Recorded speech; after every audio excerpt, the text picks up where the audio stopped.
So hey, this is Steve, the other chopstick guy with your small bite for today. Well, we're sitting here at Paramount Ranch. It's the home of Westworld HBO show.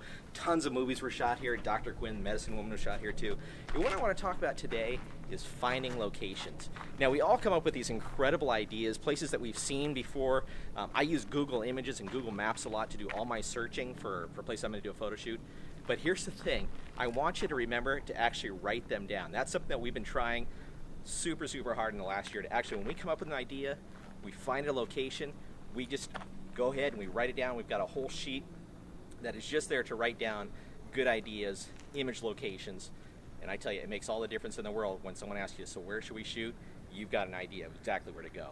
This was Steve, the other chopstick guy with your small bite for today.